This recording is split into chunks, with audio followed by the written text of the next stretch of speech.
To our few minutes of collective meditation together.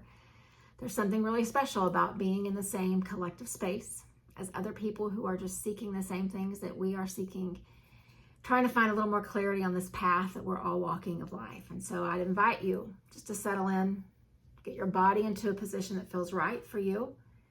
Allow your spine to lengthen. So if you're seated, that means you ground down and you sit up tall.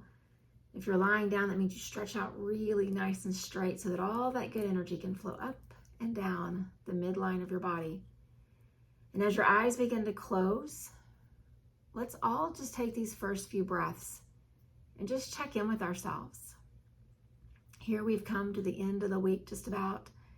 Lots of things on all of our plates, lots of things to navigate, lots of emotions every time we turn on the news or social media, just about what's happening around our world. And so let's just each pause and really just take an inventory of how you feel in this moment and what's brought you to this space that we share together.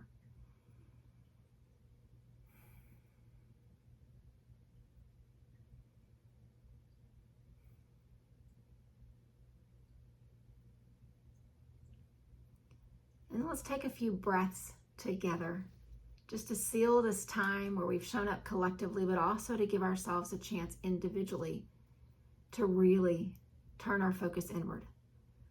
So take a nice, slow, deep breath in and a slow, full, deep breath out. Slow, deep breath in and a slow, full breath out. Breathing in, breathing out. And continue just paying attention to that in-breath and that out-breath. Just follow it all the way in to fill you up and follow it as it goes out. And so I've decided over these next few times that we're going to have together, we're going to take a journey through the Yoga Sutras.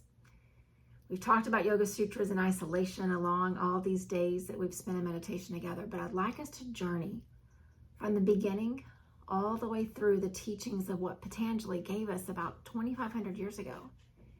He gave us this guidebook to what we know to be yoga. And when he talks to us about yoga, he's talking about yoga with the big Y, not the yoga that the United States thinks happens on a yoga mat, but yoga, this way of living in pure union within ourselves and pure union within this entire universe. And so over these next few times that we have together, we're going to just explore a few of these teachings and see how they can inform our meditation practice, but even more, how they can inform how we live once the meditation practice ends. They're called sutras, which is, I don't think, an accident. Sutras are like this thread. We get the word sutra from that in English, but this thread. And so the idea is he has all these sutras for us, which are these threads that weave through this human existence that we're all living. These threads that bind us to ourselves, to our family and ancestors who've gone before us, to those that are coming after us, to one another, where we live currently in this world. And so this idea of these threads, these wonderful things that bind us like a tapestry, that's what his teachings will help us to see as we go along this journey. And so you just stay connected to your breath. I'll guide us through this first one, and then we're going to pause and just be still. And so we use the guidance to try to frame our thoughts, bring our attention to the present moment, and then we sit. Each of us in our own space. We sit and we become comfortable with being with just us. And sometimes there's uncomfortableness, sometimes there's restlessness, but sometimes there's also stillness and this sweetness to being with yourself. And so today, Yoga Sutra 1.1, the very first one, he says, and now the exposition of yoga begins. Or now the instruction of yoga begins. And again, when he talks about yoga, in this context, it's got the big Y. Yoga, yogic breath, yogic thought, yogic relationships within the community where we are, this yogic approach to how we move our body, and then just as we're experiencing now, this yogic idea of meditation. All these parts, all these activities working together for our journey toward higher consciousness, toward awakening, toward peace and calm. And so I'd like to just propose as we sit here together, this idea of the instruction of yoga, and what he means in those words is philosophy is not enough. It's not enough to just read and to know. He tells us you need to practice.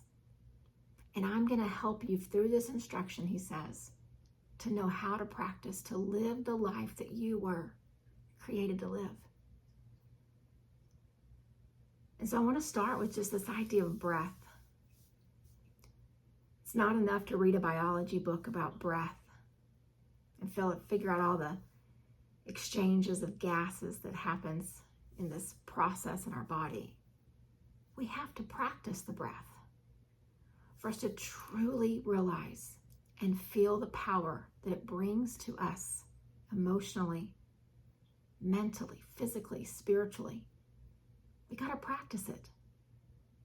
We can't just read the biology book or study the anatomy. We have to practice and live it. And it's not that involuntary kind of breath that just keeps us alive. It is the voluntary focus. Just as you're doing now, that breath that's coming in and that breath that's going out. And you begin to look at the breath in a different way. And just like Patanjali says, and so now the instruction of yoga begins. I follow the breath in. I follow the breath out. And then at the same time, he tells us about meditation. It's not enough to read a book. It's not enough to study the philosophy or to be inspired by people like Thich Nhat Hanh. You gotta practice. And that's what he gives us this guide to do. And so just think about your meditation practice. For some of you, it may be very new. For some of you, it is decades and decades long. And you can remember times, no matter how long it's been, when you showed up and you really felt the practice. You felt everything within your physical self, your mental self, your energetic self. You felt the practice. And there were also, I'm sure, times where the body was restless.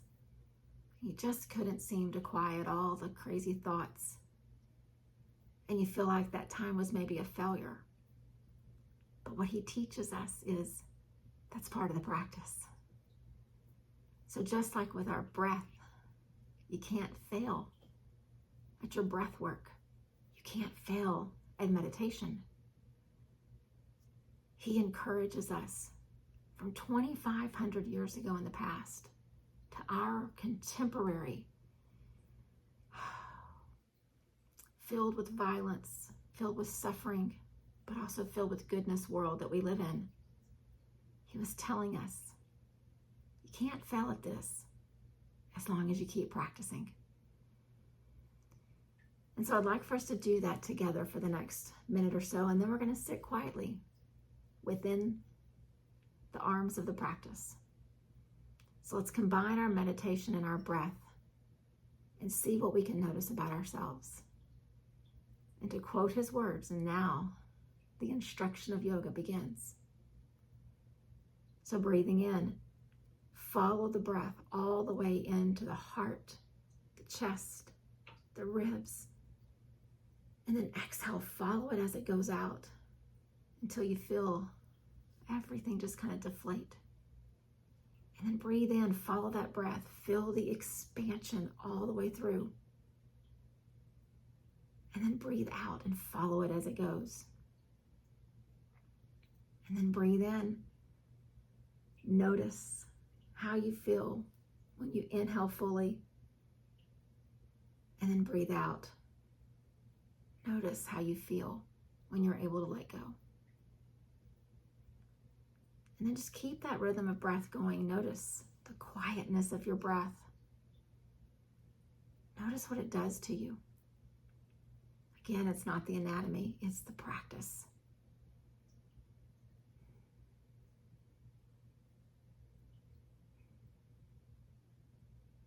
And then this practice of meditation. Take a little inventory of your posture right now. The length of your spine, the relaxation in your jaw, the comfort in your body. And if any of those things aren't working yet, make adjustments. As you take the inventory, adjust. Relaxing through the jaw, lengthening through the spine, allowing the body to get comfortable. And all we have to do to practice this meditation is be here. There's a quote that says, breathing in, meditation begins. Breathing out, it's complete. Breathing in, meditation begins. Breathing out, it's complete. And all the great sages don't tell us that in order to practice, you have to show up for 30 minutes or an hour or 5 or... No, one moment, one precious, miraculous moment at a time. Breathing in, my meditation practice has begun. Breathing out, my practice is complete. Now let's try to lengthen the breath. Let's try to make the in-breath just a bit fuller. Try to make the out-breath just a little slower. Breathing in, meditation begins.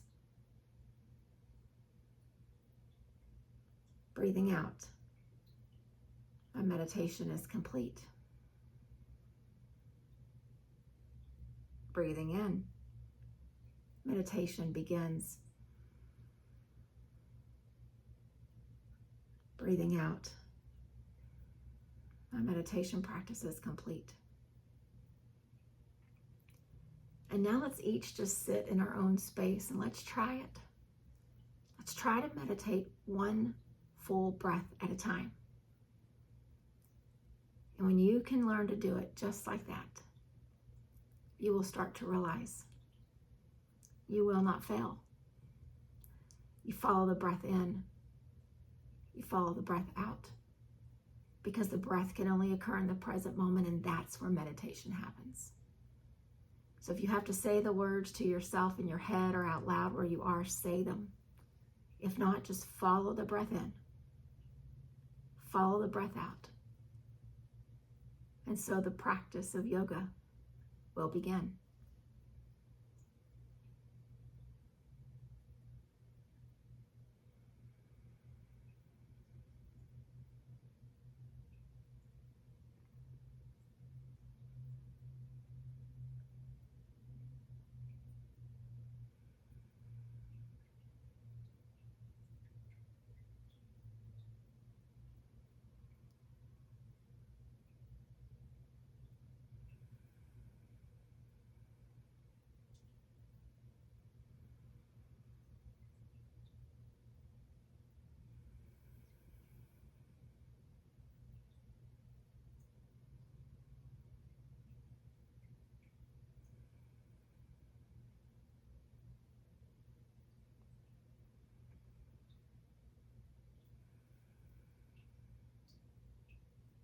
Breathing in, our meditation practice begins. Breathing out, our practice is complete. I would encourage you in the coming days, notice the sutras, notice the threads, notice the things that keep you connected to the truth of your practice. Don't get bogged down by how long you should or how often you should. But when you commit to show up, commit to one moment at a time. Don't just read about the breath. Don't just think about the philosophy of meditation. Let the practice begin. One in-breath, one out-breath. And begin to notice. It's not a matter of creating pride in yourself. It is a matter of just fulfillment. Of I have everything within me to do this.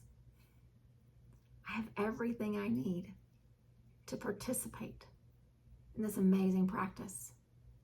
I have my breath. I have my present moment. Nothing else is needed. So one more time together. Jaw is relaxed, spine is long, body is comfortable. Breathing in. My meditation practice begins. Breathing out. My meditation practice is complete. Namaste.